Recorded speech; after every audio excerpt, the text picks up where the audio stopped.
خواطركم حتى نوصل رسالة للعالم بأكمله ولكم أنتم بأنه إحنا ئەندامی دەستەی هاوسەرەکەیەتی تەڤگەری ئازادی کۆمەڵگەی کوردستان ئێمە با بڵێن وەکو وەفتێک هەرچەندێ با بڵێن ئەبووە گرنگ بوو هەموو ڕۆژێک سەردانی شەنگال بکرایە لەلایەن خەڵکی باشووری کوردستانەوە لەبەرەوەی ئەو ئیرادەی کە لێرە هەیە ببدرێ ئێمەش پشتی دوای ئەوە مامۆستا یوسرا وتی سەردانی هەم تاژێ بکە هەم تەڤگەری ژنانی ئازاد و هەم سەردانی دایکان بکەینەوە هەم سەردانی با بڵێن چادری بەرخودانی زیاتر لە 100 ڕۆژە بکات چونکە ئێمە ئەزانین ئەو گەلە کۆمەی کە لەسەر گەلی کوردی ئێمە هەیە لەسەر گەلی ئێمە هەیە زیاتر لەسەر گەلی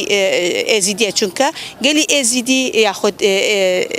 با بڵێن باوەڕی ئێزیدی کۆکی کوردانە ئێزیدیان کۆکی کوردانە لە تونەبین بۆیە بیر ئەکەنە لە تونەبوونی ئێزیدی تونەبوونی هەمووی گەلی کووردە بۆیە مەسەن ئەو گەلە کۆمەیە بەردەوامە لە ڕۆژی داعشەوە هەتاکو ئەمڕۆ بۆیە مەسەن ئەبێ گەلی باشوور ڕۆژ بە ڕۆژ بتوانێت کە پشتگیری ئەم بەرخودانە بکات چونکە تەنها بە بەرخودان ئەتوانی سەر بکەوی ئەوەی کە بینیمان لێرە هەیەجانی گەلی شەنگال کە چۆن بتوانن خۆیان بپارێزن چونکە ئێمە ئەزانین لە کاتی داعشە ئەو ڕێخستنە نەبوو بە تایبەتی کە ژن چۆن بتوانێت دەرکەوێت و بتوانێت دیفاع لە خۆی بکات بتوانێت پارێزگاری لە خۆی و خاکی خۆی بکە بەڵام توانرا لە دوای شەڕی داعش ئەو فکر و فەلسەفەیە کە بتوانێت ژنان ڕێک بخا ژن بە ئیرادە بکە گەلی ئێمە ئەزیدی بە ئیرادە بکە بۆی بتوانێت دیفاع لە خۆی بکە ئەو ئیرادەی کە ئێستا هەیە ئەو ڕێخستنەی کە ئێستا هەیە بۆتە خەتەریەک بۆ زلهێزەکان و دوژمنان بۆیە هەموو کاتێک هەوڵەدەن ئەلێرەیە لە شەنگالە ئەوە تێک بشکێن بۆ ئەوەی ئەو ئیرادەیە نەمێنێ چونکە ئەوەی کە ئێستا لە باشووری کوردستانە ئەبینین ئیرادەی گەل نییە ڕاستە گەل بەرخودانی کرد گەلتوانی ستاتویەک لە باشووری کوردستان دروستکات دوای راپەڕنەکە و سەدان هەزار شەید دە بەڵام دەسەڵاتداران ئەو ئیرادەیان کوشتووە ئیرادەی خەڵکی باشووریان کوشتووە بۆیە ئێستاکە ئەو ئیرادەیە لە گەلی باشوورانیە بەڵام ئێستا ئەو ڕێخستنە ئەو ئیرادەی کە لە شەنگالە هەیە زۆر جیاوازە و بۆیە پلانەکان ڕۆژ بەدوای ڕۆژ شکست ئەهێنن بە تایبەتی کە وەکو ژن توانی لێرە نمونەیەکی زۆر جیاواز بۆ جیهان پێشکەش بکە ئەویش نمونەی کە ژن توانای هەیە هەم بەخۆی بەڕێخستن بکە هەم ئیرادەی بەرز بێ هەمیش بتوانێ پارێزگاری دیفاع یاخود خۆی بپارێزێ و گەل و خاک و نیشتمانەکەی پارێزێ بۆیە نمونەیەکی جیاواز هەرچەندە ئەرشیان زۆر قورسە بەڵام نمونەیەکی زۆر جیاوازیان پێشکەش کردووە بۆیە چاوی هەموو دنیا لەسەر شەنگال و لەسەر ژنی شەنگالە کە توانی کە ئەوانەی کە گەواهی ئەم شتانن ئەو فیلمانەی کە لەسەر ژنی ئێزیدی دروستە بێ یاخود یە بەشە ژن دروستە بێ بۆیە ئەبێ ئێستا ژنان هەموو یەکگرتوو بوون لێرەیە ئەبێ ژنان بتوانن پارێزگاری لە یەکتری بکەین دیفاع لە یەکتری بکەین بۆی پارێزگاری لە خاک و نیشتمانەکان بکەین ئەبێ ئەمە گەلی باشووری کوردستانی ئێمە ئەبێ ئەمە بزانێت چونکە لە دەستچوونی ئەم با بڵێن ئەم خۆبەڕێوبەری کە لە شەنگالە هەیە کەواتە لە ناوچوونی ئەو ستاتویی کە لە باشووری کوردستانە هەیە چۆن هەر لە سەرتاوە ئێمە ئەمانەوت کە ئەگەر کەرکووک لە دەست دەربچێت ئەفرین لە دەست دەرەچێت چونکە پلانەکان بەم شێوازەیە هەم کەرکووک و هەم ئەفرین بوو سەرەتا بە کەرکووک دەست پێکەن بۆیە ئێستاکەش بە ئەیانەوە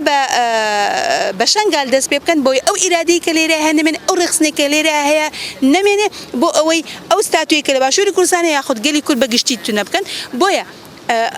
بە ڕێخستنکردن ئێمە ئەتوانین بە پەروەردە و ڕێخستنکردن ئەتوانین کە کۆمەلگا بە چ شێوازێک چۆن بەڕێوە بەرین و بتوانین پارێزگاری مان بکەین بۆیە ئەڵێم ئەبێ گەلی باشوور ئەم تەجروبەیە ببینێ کە لێرەیە هەیە بۆ ئەوەی بتوانێت لە باشووری کوردستانشە ئەو ئیرادەیە دروست بێت و ئەو تەجروبەیە بچێتە باشوور چونکە ئیتر دەسەڵاتدارەتی نەمێنێ خەڵک لە وەزعێکی خراپە لە بارودۆخێکی خراپە نەمێنێ ئەوەی کە لە باشووری کوردستان بینی ژن ئەکوژرێ ژن ئەتکرێ ژن بەڵێن لە شوێنی کارەکانە وای لێ دێت کە ئیهانەی پێ ئەکرێت و تەجاوز ئەکرێتە سەر و دوایشە کوشتن و سوتاندنەوانێ بۆیە ئەبێ ژنانی باشووری کوردستان چاو لە ژنانی شنگالی ئێمە ئێزیدی بکەن بۆ ئەوەی بزانن کە چۆن بەخۆ بەڕێوەبردن و پاراستن لەخۆ توانویانە ئەو فکرێ جوانە یاخۆ توانیانە ببنە نمونەی ژنی زۆر جیاواز لە هەموو جیهانە کە بتوانن چۆن دیفاع لە خۆیانەکەن ئازایەتی ژن گەیشتوێتە چی ڕادێک ژن ئەتوانێت چی بکە بۆیە تاکو ژن ئازاد نەبێ کۆمەلگا ئازاد نابێ بۆیە ئەبێ ژن خۆی ئازاد بکات و پارێزگاری لێ خۆی بکات بۆ ئەوەی جارێکی تر تووشی دەستی دژمن نەکەوێت.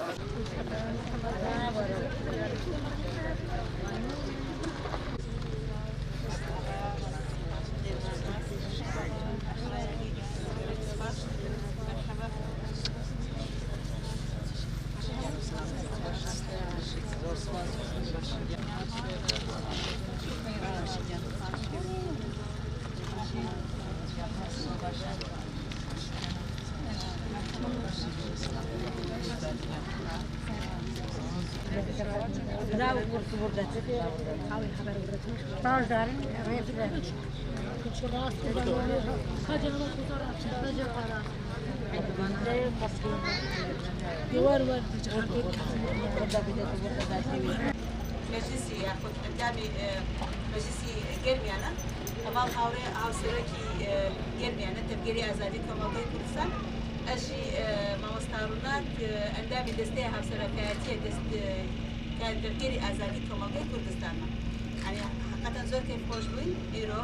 هەم جەژنی کوردان لێرە بر ئامادە بووین و مامۆستاوی سرەش وەکو پەرلەمانتارێک بۆ یەکەم جارە دێتە بر ناس بکەین و باوش مامۆستاش قسەی خۆی بکات.